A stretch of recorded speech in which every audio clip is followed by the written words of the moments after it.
আমার এই সব কিছুতে আমার সবচেয়ে বড় অনুপ্রেরণা, সবচেয়ে বেশি সাপোর্ট সেটা হচ্ছে আমার মেজো ভাই। উনি আমার প্রত্যেকটা কাজে আমাকে সাপোর্ট দিতেন। আমার 15 কিলোমিটার পর্যন্ত আলহামদুলিল্লাহ আমি সব ঠিকঠাক। 15 কিলোমিটার পর থেকে আমার অবস্থা খারাপ।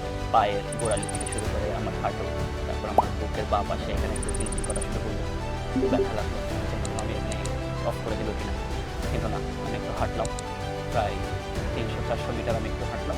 হাঁটার পরে আমি আবার শুরু করলাম, কারণ থেমে থাকা যাবে না, আমার শেষ করতেই হবে। 2 ঘন্টা 15 মিনিটে 21 কিলোমিটার দৌড় দিয়েছেন এমডি সাজ্জাদ কবির। মনির আমাকে প্রথম অনুপ্রেরণা যোগাইছে ম্যারাথনের প্রতি।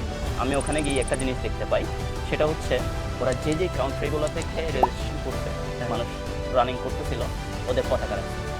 এবং একমাত্র বাংলাদেশি হিসেবে আমার পতাকাটা যখন, অনেক বিশাল একটা পতাকা যখন আমি ওখানে দেখলাম, ওখানে সাজানো, অসাধারণ। তখন আমার মানে চোখ দিয়ে পানি চলে আসছিল যে জিনিসটা আসলে গর্বের। আমাদের হাদিসে তো আপনার আছে স্বাধীন। যে রুজির বা রিজিকের 99% হচ্ছে ব্যবসা। ব্যবসা, আমি এখন অনুধাবন করি, আমি বিশ্বাস করি চিটাগাংয়ের মানুষ বলতে বিজনেসম্যান। বিজনেসম্যান।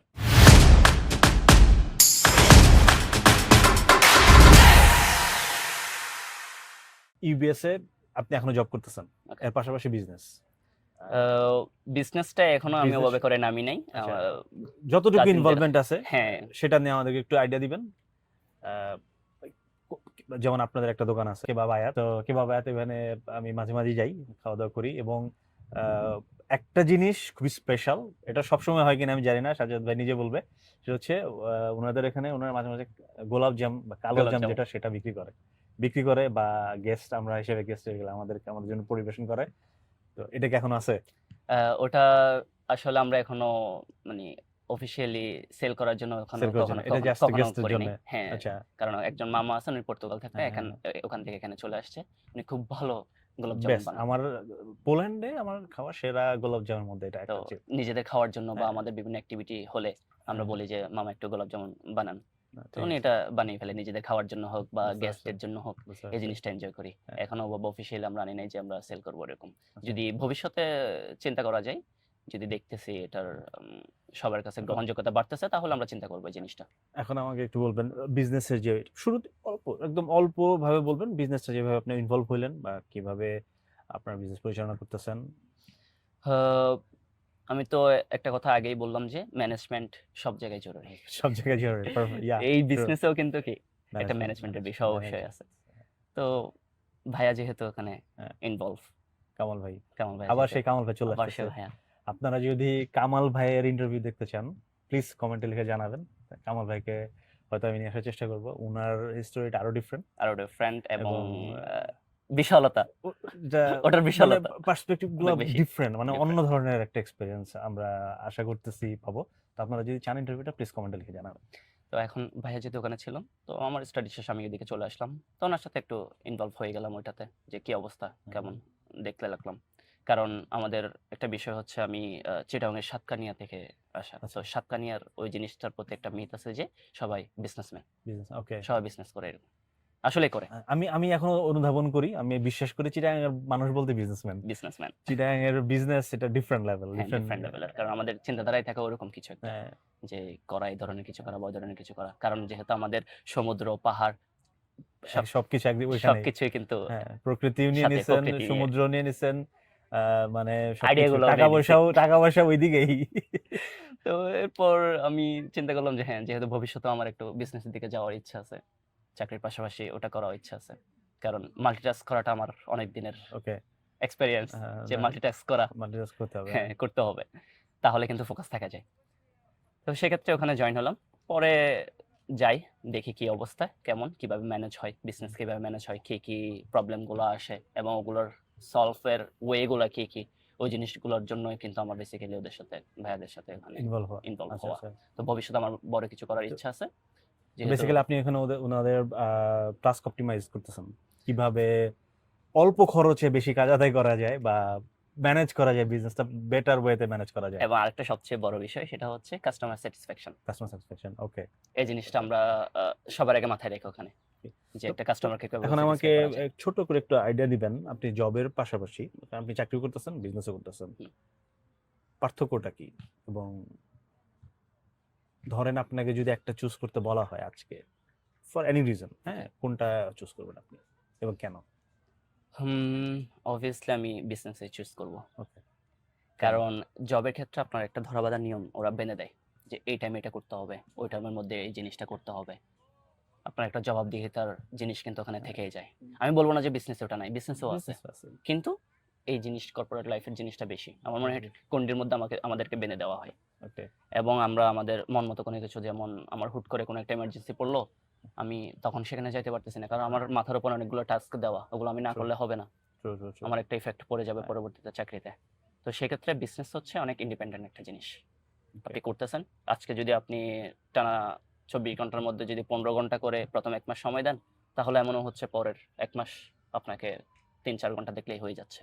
True. মানে ওই জিনিসটা আপনি একটু বেশি কাজ করলেন, হ্যাঁ। পরে গিয়ে আপনাকে হয়তো দেখা যাচ্ছে না, আপনি শুধু জাস্ট manage একটু করতে- ম্যানেজ manage করতে করতেছেন, পারছেন। ঘুরে ঘুরে দেখলেন কি অবস্থা কেমন, আপনার একটা ফ্রিডম চলে আসলো, আপনার বাড়িতে কোনো ইনসিডেন্ট বা কোনো কিছু হচ্ছে, বা এখানে ইমার্জেন্সি কোথাও যাইতে হচ্ছে, আপনি ইজিলি ওটা মুভ করতে আর পারতেছেন এখানে আমাদের হাদিসেই তো আপনার আছে স্বাধীন। যে রুজির বা রিজিকের 99% হচ্ছে ব্যবসা। ব্যবসাতে। হ্যাঁ, তো চাকরি অন্যান্য যা আছে সবকিছু 1% হচ্ছে এইসব বিষয়গুলা, বাকিটা বিষয়গুলোতে, আপনার বাকি বিজনেসে সব চলে business আসে। এবং আপনি যদি একদম হালালভাবে সবকিছু করতে চান, মানসিকভাবে যদি আপনি দৃঢ় থাকেন যে আমি না সবকিছু ঠিকঠাক মতোই করবো, কাউকে ঠকাবো না, আল্লাহ অবশ্যই আপনাকে প্রতিদান দেবে ওটা। Absolutely.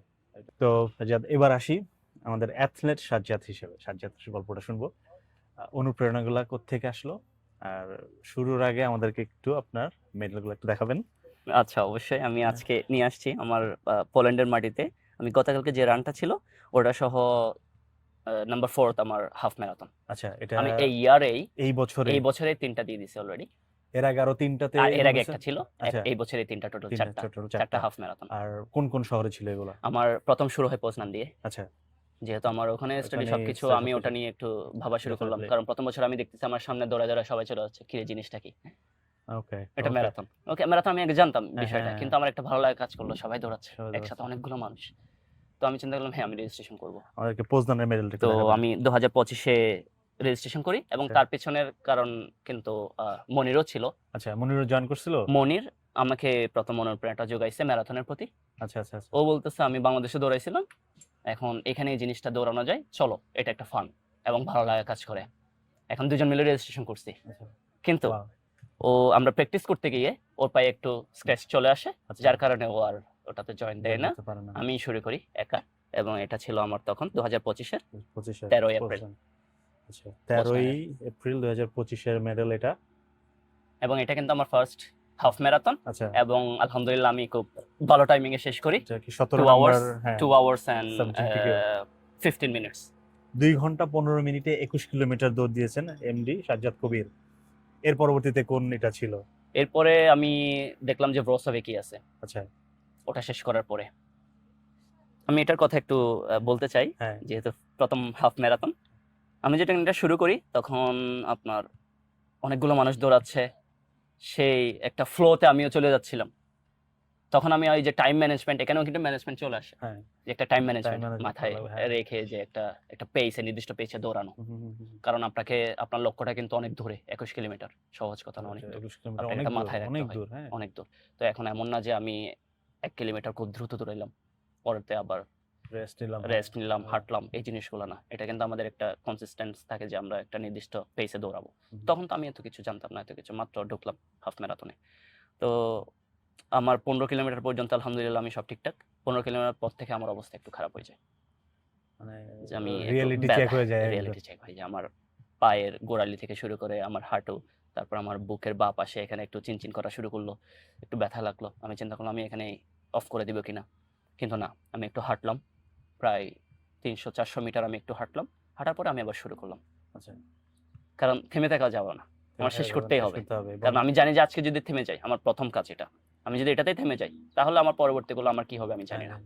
True true true. তো আমি শুরু করে দিলাম। আর এখানে কিন্তু একটা জিনিস বলে রাখা ভালো, সাজ্জাদ, এটা কনফার্ম করবে, সেটা হচ্ছে যে আপনি যখন ম্যারাথনে অংশগ্রহণ করতে যান, ওরা কিন্তু আপনাকে একটা ট্র্যাকার দেয়।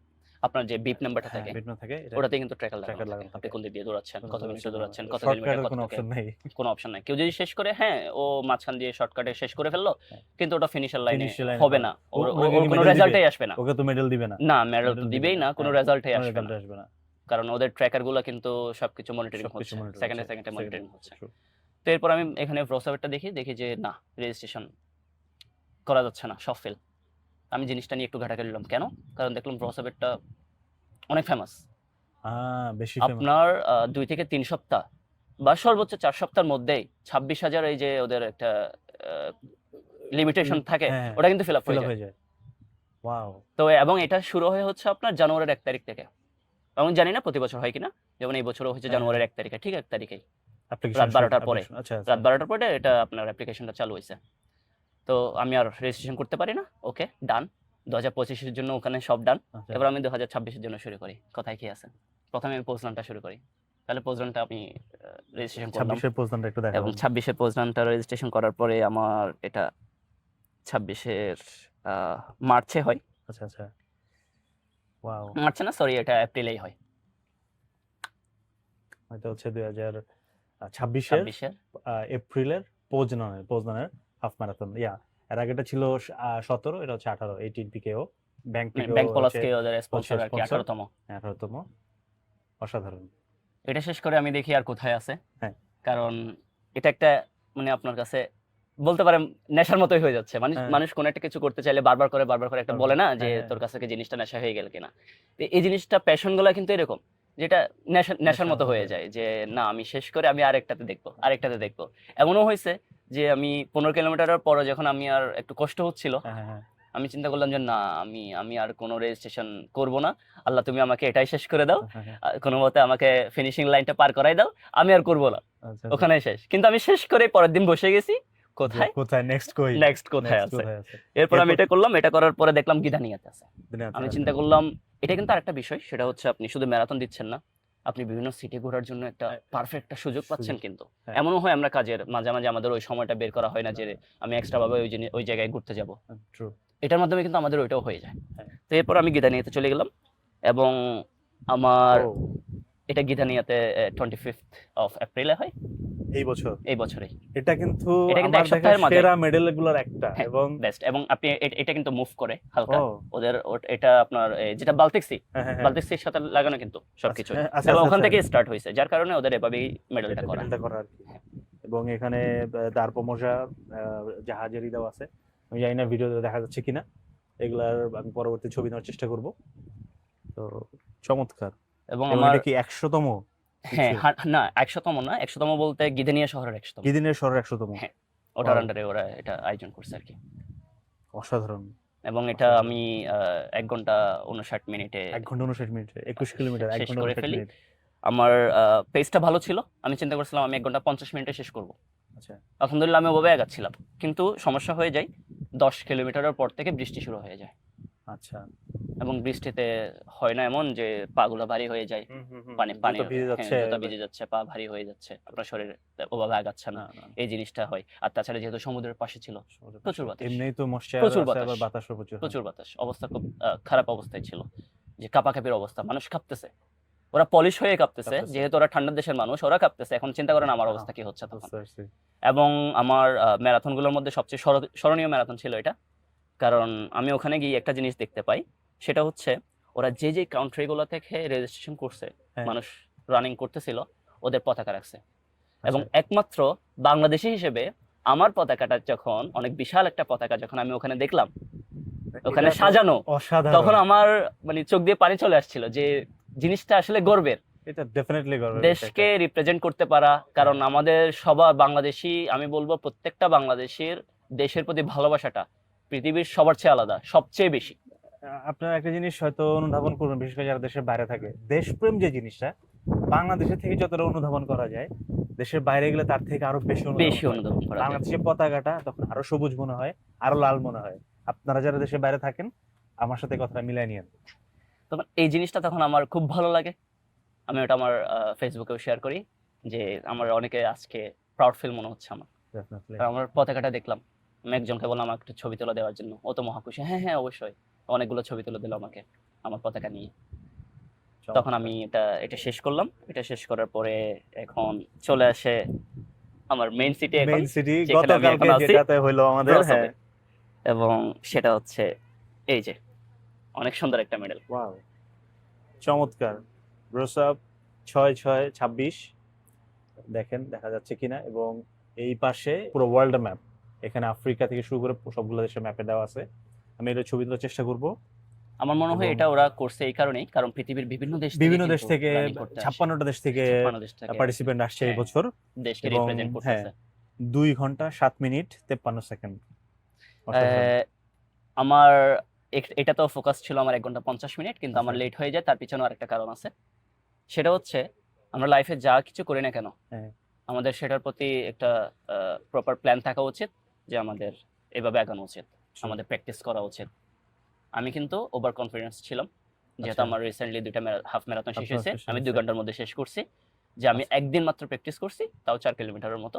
আচ্ছা আচ্ছা আচ্ছা কিন্তু যেটা আমার বাকিগুলোতে হয় নাই, বাকিগুলোতে আমি কমপক্ষে 4 থেকে 5 দিন করে দৌড়াইছি, 7-8 কিলোমিটার করে। আচ্ছা আচ্ছা আচ্ছা আমার একটা মোটামুটি ভালো প্র্যাকটিস ছিল। ছিল। কারণ আপনার মাইন্ড, আপনার বডি পুরোটাকে বলে দিতে হবে, যে আপনার সোলকে বলে দিতে হবে যে আপনি এরকম একটা লং রানিং এ যাচ্ছেন। ওরকম করে আপনার প্রিপারেশনটা নিতে হবে কিন্তু। True. তো যেটা আমি এটাতে করি নাই। তো যার কারণে আমার 15 কিলোমিটার পর্যন্ত আমার পেসটা খুব ভালো ছিল। আমি আগাচ্ছিলাম, আমি 1 ঘন্টা 50 মিনিটের মধ্যেই হয়ে যাবে। কিন্তু পরের 5 কিলোমিটার গিয়ে আমার ডান পায়ে ব্যথা শুরু হয়, আচ্ছা। এবং এক সময় গিয়ে আমি চিন্তা করি যে থেমে যেতে হবে আমার। আমি আর পারছি না, কারণ আমার প্রচুর ব্যথা হচ্ছিল। হ্যামস্ট্রিং এ ব্যথা হচ্ছে হ্যাঁ, প্রচুর এবং হাঁটু এবং বিশেষ পাশাপাশি করে আমার আপনারা এই যারা জায়গাটা। দৌড়ায় বা ফুটবল খেলে তাদের সবারই এটা হ্যাঁ, খুব কমন একটা কিন্তু প্রবলেম। আলহামদুলিল্লাহ আমি নির্দিষ্ট একটা সুন্দর একটা পেসে চলতে থাকি, না আমার শেষ করতেই হবে, শেষ করতেই হবে, এবং আলহামদুলিল্লাহ আমি শেষ করি। এবং এটা আমার লাইফের সবচেয়ে একটা বড়, আপনি বলতে পারেন একটা লেসন, যে ভবিষ্যতে যা কিছুই করি না কেন, ডেফিনেট ট্রেনিং করে শুনে যাবে ওটা ট্রেনিং কিন্তু আমাদের অবভিয়াসলি করতেই হবে, মাস্ট। এবং আপনি শুনলে অবাক হবেন কারণ আমরা গতকালকে আমি ছিলাম, আপনার ভাবি ছিল, তারপরে সাকিব ওর ওয়াইফ হ্যাঁ, ওরা ছিল, সবাই ছিলেন। আমরা সবাই বিজি এখানে ছিলাম। সামহাও আমরা দেখতে মানে মিস করে গেছি। আমার ড্রোনের কিছু ফুটেজ আছে যে আমি জানি না, হয়তো ফুটেজ আমি ওনাকে খুঁজে বের করতে পারবো। যে জিনিসটা বেশি ইন্সপায়ারিং সেটা হচ্ছে যে আমরা যখন চলে যাচ্ছিলাম তখন আমরা সবাই মনে মনে এটা বলছি এবং এটা নিয়ে ডিসকাসও করছি, নেক্সট ইয়ার আমরাও ট্রাই করতে পারি কিনা। ইনশাআল্লাহ। এবং মোটামুটি সবাই একটু মোটিভেটেড এটা নিয়ে, তো আমি জানি না হবে কিনা। এটা হওয়াটা কিন্তু জরুরি, কারণ দেখা যাচ্ছে আমি অলরেডি 4টা হাফ ম্যারাথনে ট্রু। আমি শেষ করলাম, কমপ্লিটেড হইলো আমার, এবং প্রত্যেকটাতে আমি একজন মাত্র বাংলাদেশি। প্রত্যেকটাতে একমাত্র বাংলাদেশি একমাত্র বাংলাদেশি। এবং আমি এখন পর্যন্ত অন্য কোনো বাংলাদেশি কাউকে দেখি নাই। হ্যাঁ, আমি জানি গত বছর জন ভাই প্রিপারেশন নিচ্ছিল পোজনানে হাফ ম্যারাথন ট্রাই করার জন্য, বাট উনি সামহাউ ইনজুরির কারণে পরবর্তীতে আর ই করতে পারে নাই, মানে ম্যারাথনে দৌড়াতে পারে নাই। বাট একমাত্র বাংলাদেশি হিসেবে আমরা সাজ্জাদকে কনগ্রাচুলেশন জানাইতেই পারি। আর অসংখ্য ধন্যবাদ। কিন্তু আমারও একটা কথা হচ্ছে, আপনারা যদি জয়েন দেন সেটা হবে আমার জন্য অনেক বড় সাপোর্টিভ, যে আমি মেন্টালি একটা সাপোর্ট পাবো, যে না Absolutely. আমার দেশের আরো অনেকেই Absolutely. সিনিয়র ভাইরা Absolutely. যারা আমার সাথে যোগ দিচ্ছে, তখন আমার কনফিডেন্স লেভেলটা হ্যাঁ। বেড়ে যাবে কিন্তু। True, এবং true, আমার true. একটা মাইন্ড সেট আছে, যেহেতু পোল্যান্ডে সচরাচর কিন্তু এখনো আমি ফুল ম্যারাথনটা দেখি নাই যে কোথাও আচ্ছা। হচ্ছে কিনা, বা আমার এটার ইনফরমেশনও নাই। আমার একটা মাইন্ডসেট করা, আমি লন্ডন ম্যারাথন দিয়েই আমার ফুল ম্যারাথন শুরু করব। পোল্যান্ডে ফুল ম্যারাথন হয় তরুণে। ওকে। আমি পোজদানেও আমি মনে হয় দেখছিলাম একবার। পোজনানে যেটা হয় সেটা হাফ ম্যারাথন, না হয় আয়রন ম্যান। আচ্ছা, 74 হাফ ম্যারাথন কিলোমিটার, কারণ আমি এই ম্যারাথন দিয়ে 4টা ম্যারাথনে গেছি, তরুণে গেছি একবার। ওকে। আমার একটা ফ্রেন্ড ছিল, পোলিশ ফ্রেন্ড মাতেউস। হুম। আমি জানি না ও ভিডিও দেখবে কিনা, বাট মাতেউস আমাকে ওই ম্যারাথনে গেলে ও আমাকে নিয়ে যেত। ওকে। ওর সাথে অ্যাজ এ সাপোর্টিভ ফ্রেন্ড হিসেবে যাইতাম। কারণ পোজদানে তখন আমরা স্টুডেন্ট ছিলাম, ও পোজদান ইউনিভার্সিটি অফ লাইফ সায়েন্সে ছিল, আমিও পোজদান ইউনিভার্সিটি অফ লাইফ সায়েন্সে ছিলাম। তো সেখান থেকে ও আমাকে নিয়ে যেত। ওকে, তো আমার ইচ্ছা হচ্ছে যে আমি লন্ডন ম্যারাথন দিয়ে আমার ফুল ম্যারাথন শুরু করব ইনশাআল্লাহ। ইনশাআল্লাহ। এটাই আমার লক্ষ্য এখন। এখন আপনার কাছে জানতে চাই অনুপ্রেরণাটা কি?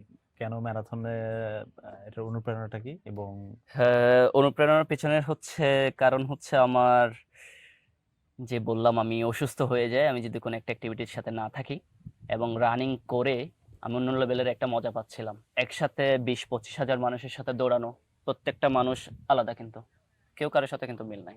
প্রত্যেকটা মানুষের থট, মাইন্ড সবকিছু কিন্তু আলাদা। তো তাদের বিভিন্ন বিষয় আপনি দেখতে পারেন, কে কিভাবে কাজ করছে, কে কিভাবে দৌড়াচ্ছে, ওখান থেকেও আপনি শিক্ষা নিতে পারেন।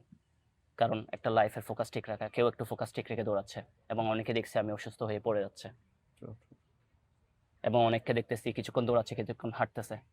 তার মানে আপনি ওখান থেকে আপনি বলতেছেন, আমি কালকের ভিডিওটা রিওয়াইন্ড করতেছি যে মানুষজন চলতেছে, মানুষের স্ট্রাগল, মানে কষ্ট হচ্ছে, বাট কষ্ট হচ্ছে, থামা যাবে না, থামা যাবে চলে না। যেতে হবে। যেমন আমি যখন আজকে গতকালকে যখন শেষ করে চলে আসছিলাম, তখন প্রায় 2টা-2:30 বাজতেছে, তখন কিন্তু মানুষ দৌড়াচ্ছে কিন্তু, বা হেঁটে হেঁটে যাচ্ছে, কারণ ওদের লক্ষ্য হচ্ছে আমি শেষ করতেই হবে। আমার কষ্ট হোক, এটা স্বাভাবিক। অনেকে থাকে যে আর্লি শেষ করে ফেলে, অনেকে পরে শেষ করবে। আমাদের সিস্টেমটাও কিন্তু এরকম পুরো গ্লোবালে, যে একটা কাজ আমি ধরলাম, কেউ দেখা যায় একটু আর্লি শেষ করলো, অনেকের দেখা যায় স্ট্রাগল করতে করতে ওটার জন্য 10 বছরও লেগে যাচ্ছে কোনো একটা বিজনেস দাঁড় করানোর জন্য। এমন অনেকে দেখা যাচ্ছে 1 বছরের মধ্যে হয়ে যাচ্ছে, বা 1 বছরেই সাফল্য পেয়ে যাচ্ছে, কেউ 10-15 বছর সময় লাগতেছে। প্রত্যেকটা ক্ষেত্রেই কিন্তু এরকম। আপনাকে ফোকাস ঠিক রেখে যাইতেই হবে, শেষ করতে হবে, থামা যাবে না। ওদের 4 ঘন্টা শেষ হলেও ওরা লক্ষ্য রাখতেছে আমার ফিনিশিং লাইন আমাকে যাইতেই হবে, এটাই ওদের লক্ষ্য। এবং এটাতে খারাপের কিছু না যে ও ফার্স্ট হয়ে গেল বা ও কেন সবার শেষে যাচ্ছে। মেইন কথা হচ্ছে ও ফিনিশিং লাইনে যাইতে পারলো কিনা, শেষ করলো কিনা, ওর ফোকাসটা ধরে রাখলো কিনা, এটাই হচ্ছে মূল বিষয়। তো আমি বলবো প্রত্যেকটা মানুষের জীবনে তাদের ফোকাস ঠিক রাখা উচিত, এবং সে যেটা করতেছে ওটা মন থেকে চাওয়া, আল্লাহর কাছে চাওয়া, দোয়া করা, এবং সে অনুযায়ী কাজ করা উচিত, যে আমি এটার প্রতি শেষ করতে হবে, আমাকে লাইফে যেতে হবে। তো রানিং এর পিছনে আমার এই বিষয়গুলো কাজ করতো, যে আমি অনেক কিছু দেখবো, জানবো, অনেকগুলো মানুষের সাথে দৌড়াবো, কথা বলবো, নতুন নতুন কালচারকে অ্যাডাপ্ট করবো, মানুষের সাথে কথা বলবো। কারণ একসাথে 25-26 হাজার মানুষকে পাওয়া কিন্তু সহজ না। আপনি অন্য কোনো ইভেন্ট হয়তো এটা বাংলাদেশের মতো না যে একটা মেলাতে হয়ে যাচ্ছে, এখানে হয়ে কিন্তু যাচ্ছে, 25-26 হাজার লোক একসাথে পাওয়াটা এবং খুবই tough। সবাই যেহেতু অ্যাথলেট, সবাই সাপোর্টিভ, সবাই আপনার সাথে কথা বলতেছে। আপনি যদি আমার এমনও হয়েছে, আমি একটা ট্রিক্স কাজ করি, সেটা হচ্ছে নিজের ফোকাস ঠিক রাখার জন্য আমি মানুষের সাথে কথা বলে আসি। এটা জোস। আর বাংলাদেশি আমরা যারা বিদেশে থাকতেছি, শুধুমাত্র পোল্যান্ড না, ইউরোপের অন্যান্য দেশে বা আমেরিকা বা কানাডাতে যারা থাকতেছি, সবার প্রতি আমার একটা অনুরোধ থাকবে, আপনাদের যদি এরকম সুযোগ থাকে ডেফিনেটলি চেষ্টা করবেন নিজেদের দেশটা, আমাদের দেশটাকে তুলে ধরার চেষ্টা করব। এবং বিশেষ করে পোল্যান্ডে মানুষ কিন্তু জানে না যে আমরা আসলে বাংলাদেশে কি করি। এর মাধ্যমে কিন্তু একটা কালচারাল ইন্টিগ্রেশন হয়, ওরা আমাদের দেশ সম্পর্কে জানে, যেটা আমাদের জন্য খুবই ইম্পর্টেন্ট, খুবই জরুরি। খুব ইম্পর্টেন্ট, আসলে ইম্পর্টেন্ট। নিজের দেশকে রিপ্রেজেন্ট করা, নিজের দেশকে ভালোবাসা, এই জিনিসটা সবারই থাকা উচিত, এটা খুব ইম্পর্টেন্ট জিনিস। এবং আমার স্পোর্টস এর মধ্যে আমি সবচেয়ে বেশি পছন্দ করি সেটা হচ্ছে ব্যাডমিন্টন। এটা আমরা জানি, এটা আমি ভালোবাসি। হ্যাঁ, ডেফিনেটলি। আর এখন আমাকে বলেন, আপনার পরবর্তীতে ম্যারাথনের আর এই বছর আর কোনো ম্যারাথন আছে, কোনো প্ল্যান আছে? বা এই বছর হ্যাঁ, পোল্যান্ডের গিদাংস থেকে শুরু করে কয়েকটা সিটিতে ম্যারাথন আছে, কিন্তু আমি এই বছর আর দিব না, এটা শেষ। হ্যাঁ, এটা শেষ এই বছরের জন্য। এখন সামনের বছরে প্ল্যানিং করব কি করা যায়। এবং যেহেতু বললাম আমি আমার ফোকাসটা লন্ডন ফুল ম্যারাথন দিয়ে শুরু, আমি ওভাবে প্রিপারেশন নিব, মেন্টালিটি ওভাবে ক্রিয়েট করব। ইনশাআল্লাহ একদিন আমি ওটাও শেষ করব, ওটা আমার লক্ষ্য। ফুল ম্যারাথনের জন্য কিভাবে কি করা লাগতে পারে? মানে ফুল ম্যারাথন যেহেতু 42 কিলোমিটার, হ্যাঁ, এটা ম্যাটার করে, কারণ আমার বর্তমান পেস অনুযায়ী আমার 4 ঘন্টা সময় লেগে যাবে ওটা শেষ করতে। তো এটা আমি কিভাবে আরো কাছায় নিয়ে আসতে পারি, মানে স্ট্যামিনাটা কিভাবে বাড়াইতে পারি, আমার প্র্যাকটিসটা কিভাবে আমি আরো সামনে নিয়ে যেতে পারি, সেটা নিয়ে আমাকে কাজ করতে হবে। আমার বিভিন্ন ভিডিওস আমি দেখতেছি ইদানিং, কিভাবে কি করা যায় সেগুলো নিয়ে কাজ করব, এবং হেলথ ঠিক রাখার চেষ্টা করব। কারণ এটা সবচেয়ে বড় ইম্পর্টেন্ট জিনিস, কারণ আমি 4 ঘন্টা ধরে দৌড়াবো কন্টিনিউয়াসলি, আমাকে থামা যাবে না একটা নির্দিষ্ট পেসে। তো সেক্ষেত্রে আমার বডি আমাকে সাপোর্টটা দিতে হবে, ওভাবে আমার বডিটাকে ক্রিয়েট করতে হবে। তো এই জন্য হেলদি ফুড খাওয়া, বিভিন্ন অ্যাক্টিভিটি করা, মেন্টালি পিস থাকা, কোনো বড় প্রেশারে না যাওয়া, এই জিনিসটা কাজ করে। এবং আমি প্র্যাকটিস করব, এতটুক জানি আমি কমপক্ষে 1 মাস প্র্যাকটিস করব আমার ফুল ম্যারাথনের জন্য, কারণ প্র্যাকটিসটা ইম্পর্টেন্ট। পারফেক্ট। সাজ্জাদ, আমরা ভিডিওর অলমোস্ট শেষ দিকে চলে আসছি। এখন আপনি পোল্যান্ডে নতুন যারা আসতে চায়, স্টুডেন্ট যারা আসতে চায় বিশেষ করে, তাদের উদ্দেশ্যে কিছু বলেন। তাদেরকে আসলে পোল্যান্ড আসা উচিত? যদি উচিত মনে হয়, তারা কিভাবে তাদের মাইন্ডটাকে সেট করতে পারে? আর সেক্ষেত্রে আমি বলবো, এখন বর্তমানে যেহেতু সবার কাছে স্মার্টফোন, এবং কোথায় কি হচ্ছে না হচ্ছে সবাই ইনস্ট্যান্ট জেনে যাচ্ছে উইদিন এ সেকেন্ড। তো পোল্যান্ডে যদি কোনো স্টুডেন্ট আসতে চায়, তার প্রথম থেকে অ্যাটলিস্ট 6 থেকে 1 বছর তাকে প্রিপারেশন নিতে হবে মেন্টালি, যে আমি এই দেশটাকে চুজ করব এবং এই সাবজেক্ট নিয়ে পড়বো। সে শুরু থেকে শুরু করবে, যে আমার ফোকাসটা হবে আমি ওখানে গিয়ে স্টাডিটা কমপ্লিট করব, ওই ইউনিভার্সিটি, ওই ফোকাসটা তার মেইন ফোকাস, সে ওটা মেইন ধরে রাখবে। এবং সে অনুযায়ী কী কাজ করতে হবে সে বিভিন্ন ভিডিওস দেখতে পারে, এবং বিভিন্ন কমিউনিটির যে গ্রুপগুলো আছে, যেমন আপনারাও অনেক হেল্প করেন দেখি, বিভিন্ন ভিডিও থেকে শুরু করে অনেক কিছু শেয়ার করেন, ওই জিনিসগুলো ওরা ফলো করতে পারে। তারপর বিভিন্ন ঘাটাঘাটি ওয়েবসাইট ঘাটাঘাটি করে ওরা শুরু থেকেই শুরু করতে পারে। আমি একটা কথাই বলবো, কারো কাছে না গিয়ে নিজে নিজে শুরু করা, অর্থাৎ কোনো এজেন্সি বা ওরকম হ্যাঁ, কোনো কিছুতে না গিয়ে definitely. নিজে শুরু করা। কারণ সেক্ষেত্রে হয় কি যে তার প্রত্যেকটা ফাইলের প্রসেসিং থেকে শুরু করে তার এখানে আসা পর্যন্ত তার পুরো কাজটা ওয়ার্থ ইট হবে, কারণ তার সবকিছু জানা থাকবে সে কি করছে না করছে। ডেফিনেটলি। কারণ তখন সে উপলব্ধি করতে পারে যে আমার এই কাজটা করতেই হবে, আমার ওখানে গিয়ে ভালো কিছু করতে হবে, বা আমি ওখানে যাবই, তখন সেটা উপলব্ধি করতে পারে যখন নিজে কোনো কিছু কাজ করবে, কারণ সে কষ্ট করে জিনিসটা করতেছে। তো তার সেভাবে আগানো উচিত। এবং একটা বিষয় হচ্ছে ফোকাস ঠিক রাখা, সেকেন্ড বিষয় হচ্ছে অনুযায়ী তার কাজ করে যাওয়া, এবং থার্ড বিষয় হচ্ছে আশেপাশ থেকে পজিটিভ ভাইবগুলো নিয়ে আসা, Okay. বিভিন্ন ভিডিওস থেকে বিভিন্ন গ্রুপের মাধ্যমে তার একটা পজিটিভ দিক নিয়ে আসা যে আমার ওটা কাজটা করতেই হবে, এবং সেই অনুযায়ী কাজ করে যাব। এবং আরেকটা সবচেয়ে বড় বিষয় সেটা হচ্ছে একটা কালচার, নতুন একটা কালচারকে কিভাবে অ্যাডাপ্ট করতে হবে ওই মেন্টালিটিটা সেট করে নিয়ে আসা, আচ্ছা। এবং কালচারকে সম্মান করা, এটা সবচেয়ে বড় বিষয়। সে যদি অন্য একটা কালচারকে সম্মান করতে না পারে, আমার মনে হয় না সে নিজেকে এবং নিজের দেশকে রিপ্রেজেন্ট করতে পারবে। তাই সবারই উচিত অন্যের কালচারকে সম্মান করা, নিজের কালচারকে তো সম্মান করবেই, হ্যাঁ। সেই অনুযায়ী অন্যের কালচারটাকে সম্মান করে ওটা অ্যাডাপ্ট করা, এবং কিছু পলিশ ভাষা বা ছোটখাটো কোনো একটা কিছু শিখে আসা, নিজের দক্ষতাকে স্কিলটাকে ওটা ইমপ্রুভ করা, এই জিনিসটা সবচেয়ে বেশি ইম্পর্টেন্ট। অনেক ধন্যবাদ সাজ্জাদ, আপনার সাথে কথা বলে অনেক ভালো লাগলো। চমৎকার কিছু ইনসাইট পেলাম আমরা, বিশেষ করে পোল্যান্ডে আসার ব্যাপারে। পোল্যান্ডে এসে বিদেশি একটা কালচারে কিভাবে বাংলাদেশকে রিপ্রেজেন্ট করা যায়, এটা একটা ইন্সপিরেশন হ্যাঁ, হয়ে আমি রইল। শেষে একটা কথাই বলতে চাই, আমার এই সব কিছুতে আমার সবচেয়ে বড় অনুপ্রেরণা, সবচেয়ে বেশি সাপোর্ট সেটা হচ্ছে আমার মেজো ভাইয়ের। উনি আমার প্রত্যেকটা কাজে আমাকে সাপোর্ট দিতেন। উনি সবসময় বলতেন আমাকে একটা কথা, যে সাজ্জাদ, সব কাজে যার হোশ তারই কয় মানুষ, আচ্ছা। এবং তোর Okay. পজিটিভ ভাইবে থাকতে হবে সবকিছু সব সময়, আল্লাহর কাছে চাইবি এবং পজিটিভ থাকবি, অনুযায়ী কাজ করবি, ইনশাল্লাহ সবকিছু মিলে যাবে। উনি সবসময় আমাকে সাপোর্ট দিতেন, এবং এখানে আসা পর্যন্ত সবকিছুর পিছনে আমার মেজো ভাইয়ের অবদান সবচেয়ে বেশি। অসাধারণ।